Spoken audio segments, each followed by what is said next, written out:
I've slightly jumped the gun with my question to you, Caroline, there on what makes it different from the CIPD qualification. We've talked about some of the key elements here.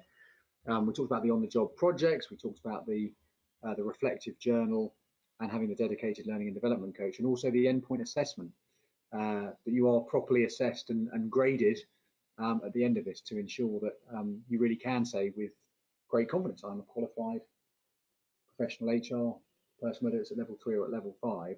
But Rob, coming to you, of those kind of things that are particularly different, say from just a normal qualification, that particular sort of apprenticeship aspects, which are the ones that for the civil service do you think are particularly attractive? Is it the endpoint assessment? Is it the independent learning and development coach? What would you say? So I think the independent learning and development coach is actually really quite helpful. It adds an additional perspective on what you're learning, how you're learning, and the role that you're learning it in.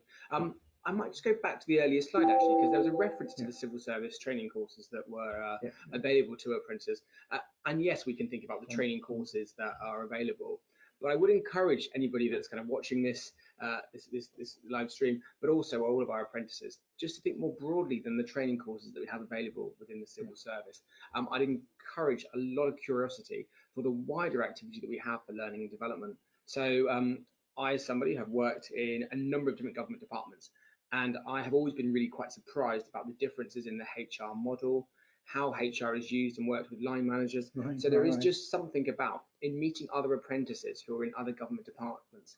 Please be curious, ask questions, find out how HR is delivered in a different type of context. I think that's really quite important in building your own HR professionalism. Equally, the ownership is best sat with you.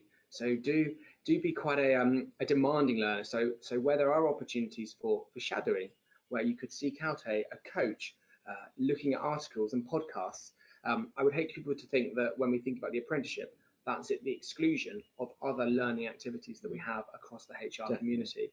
So I think this all comes together through the reflection time, where you think about what learning you've gone through in the week that's just gone by, and then potentially about what you might want to do in the week ahead. Yeah, really good. Thank you very much indeed.